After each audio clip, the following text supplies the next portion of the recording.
hanging out in the wilds of Brewerton here today. Literally, I think, maybe as the crow flies, maybe 2 miles at the most away from Brewerton Speedway with Adam Buchanan. If you want to know more about Adam's background, and it's pretty substantial, actually, just search his name on this channel, and you can find one we did last year. He's got a better resume than I do on a lot of stuff, did a lot of stuff with ESPN, but this year he has a new position. Last time we talked to him, he was going to scale back a little bit and announce less, but it turns out he may be actually be doing more this year as he is the new voice of the Empire Super Sprints. Adam, I got to hear you this past weekend in Syracuse. How you doing? I'm doing well, Doug. How are you tonight? Doing very well. So this is cool. This kind of hit you out of the blue, didn't it? It did. The goal was at the tail end of last year, well, the beginning of last year, is I hung out with my wife a lot during COVID. I didn't announce it all during the COVID season. That's right. Your tracks were shut down. Right. Tracks were shut down. My wife, after 17 years being together, we still like hanging out with each other. Isn't that nice? she said at the end of the COVID season when we started ramping up again, hey, can we think about cutting it down a night a week? So I was like, okay, yeah, let me talk to John and Laura, see if that's possible. And so we decided, boom, I'm 2 miles up the road from Brewerton Speedway. I grew up going there, so it was we'll stay there, right? I've always been there. My dad used to take me there on Friday nights when we weren't racing ourselves. So it was like, okay, Fridays work, we'll do Fridays only. And that way, the rest of the weekend's kind of family time. Yeah, I like it. Well, then Bill got hurt and had surgery, and it was like, okay, I'll cover for, till he gets back. And I thought it was going to be a month, and then it was a little longer than that. Ended up being, I think, all but like 3 races of the regular season. So telling my wife I was going to cut it back to 1 night a week really didn't happen. So she was really excited this year, like, hey, okay, yeah, cool. Now it's going to happen. Yeah. Now it's really going to happen. Yeah. And I get a call from Chuck Miller at ESS. With the opportunity to be their tour announcer, and I was like, oh man, I really like sprint cars. I really want to do that. I really want to do that, but I, again, was going to cut it back. And to my wife's credit, I talked to her about it, and I'm like, hey, honey, I know we talked about maybe cutting it down to 1 night a week, but, it's not every week. It's, a certain number of a certain number of races. It's not every Saturday. You'll still, be with me. And she was like, I know how much passion you have for racing. I know how much passion you have for sprint cars. So let's take a look at this schedule and come up with something that works for the two of us. And Here we are. Nice. Yeah. So, and obviously, where did that love of sprint cars come from? Because you showed me your little setup in there. The iRaces its actual sprint car frame and everything. It's got a wing slider on there and everything. Where did the love of sprint cars come from? It's a different form of racing. I grew up here, always was a modified fan, but when the sprint cars came, it was always like, oh, got to go see them sprint cars. Okay. Been to Pennsylvania a couple times, Williams Grove, Sealands Grove, when ESS was there, and through iRacing, got a bunch of friends that race or crew or, even take pictures at some of the local PA tracks. I just love sprint cars. So It was like a fit. And let's be honest, when you get around ESS and even Patriot to some degree, because a lot of guys just run regionally, they might run whoever's coming to the class closest to them.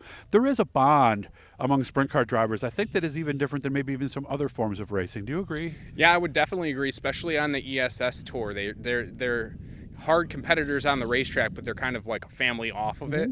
And it's a real family atmosphere. They all travel together. They all help each other out.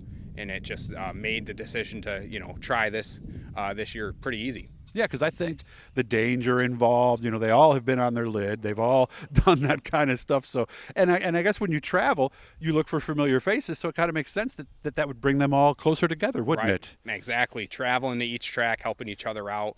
And if someone wrecks in the pit area, you see a bunch of drivers and crew over there. So you see that in the modified ranks too, but especially in the sprint car ranks when you're traveling all over the place. So pretty cool. And I've done some of the traveling stuff myself. I think the role of a traveling announcer is different than the home track there every week announcer, isn't it? Because these people might not know all these guys. So I think you might even have to go into more detail than you would at Brewerton on a Friday night. Am I right or am I off on that? Absolutely, yeah, because, you see the same drivers week in and week out in a variety of classes. You get your hometown fans and your hometown drivers. Well, when you get a traveling series comes in, maybe races there once a year, or if you get lucky twice or 3 times a year, it's like, I really don't know these guys as much as I know my local guys. So you kind of have to carve out stories and hometowns and sponsors. You really got to plug that a little harder and, have a fan get a connection with a driver. Maybe they didn't know anybody coming into the night, but hey, I'm going to root for so-and-so because, he's sponsored by that, and now I know where his hometown, he's close to where I live. Or he's a former modified racer who ran here 10 years ago. I didn't know that.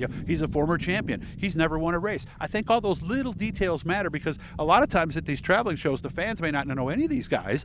You got to help them find a favorite, don't you? Right, exactly. And I think that's the role of an announcer's, to tell the drivers stories and you know, get those new fans engaged, because we have a fan problem. Let's be honest, racing, you know, we're getting older, you know, and the fans aren't getting any younger. So we got to get as many drivers and fans as we can into the grandstands, and telling driver stories might help that a little bit. No, you're right. A lot of gray hair at the racetrack in the stands now. How do we get people, like even the people who live in your neighborhood, how would we get them interested in coming and seeing what we do?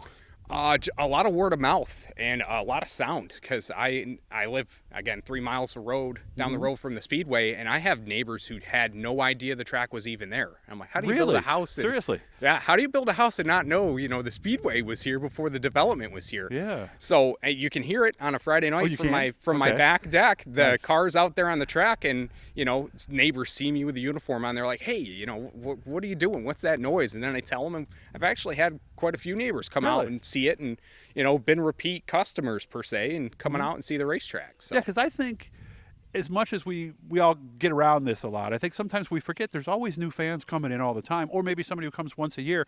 I think sometimes as an announcer we need to maybe go over some basic stuff that we all kind of accept and take for granted. Yeah, because it's easy. You're used to your local fan who's going to be there every week or every other week, and you tend to forget the guys and gals that only come once a year, or maybe checking it out for the first time. You got to get the hook in them, maybe get them coming back, or you know, pick a favorite driver, and then they're genuinely interested on, hey, what's that guy doing? Maybe he lives down the road for me. See if I can't help him out, or at least go support him in the stands. So. And the nice thing with Brewerton is you have two kinds of cars there that don't look like the other two. Because I sent a friend of mine to Fulton a few years ago, and I said, what'd you think? He goes, well, they moved it along. It moved along real fast, but the cars all look the same except one was faster than the other. I think you need stock cars. You need something like that, right? Because a lot of fans are going to look at these modifieds and sportsmen and go, what the heck are those things, right? It's ironic you say that, because I was watching Flow Racing. They had a race at Bridgeport, and I had a Pennsylvania friend ask me, like, hey, you know, modifieds are on the track. I'm like, actually, they're not big blocks. They're sportsmen. They look the same. They're about the same, but I had to like break it down to sprint car terms. I'm like, that's the 305 equivalent to a 410. That's then like you a got sportsman you know, sprint car almost. And then 358 sprint cars, you get 358 modifieds, and then the big blocks of the 410 equivalent. So I had to break it down like that, but it helped him understand that a little more. Yeah. Where they are is in terms, because they unfortunately they do look the same. I wish there was something we could do, or you know, maybe put wing panels on one of them, or something to differentiate them a little bit. Or even just a quick mention before the lineups. Remember, these are sportsmen. They have a 360 horsepower crate engine, where these big blocks are 800, 900 horse. So, on a weekly night, sometimes you forget to even mention it. Yes, you do, because it all happens so fast. Let's be honest. But I'm happy for you. So Thank this you. is the voice you're going to hear at almost all the ESS races this year.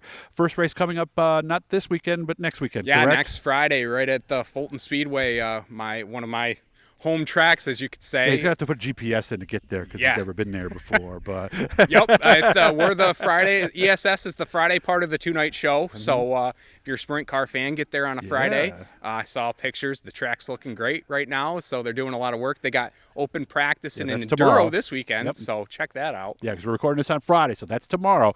You're gonna stay here and spend some time with the family, your wife. This and is get my things ready? last off weekend before it really starts to ramp up. I'll be at Brewerton on Friday nights, and then ESS as the schedule permits. So this is the guy you will hear at a lot of ESS races. If his voice sounds familiar, you'll know him from Brewerton and Fulton. And, of course, he was at the Fairgrounds this past weekend. Hit the Blue E, guys. That'll subscribe. And every time we're talking to somebody cool, thanks for making time for me today, Adam, and I can't wait to hear you up in the booth. All right. Sounds good, Doug. We'll have to get you up there. Nice job. Thank you.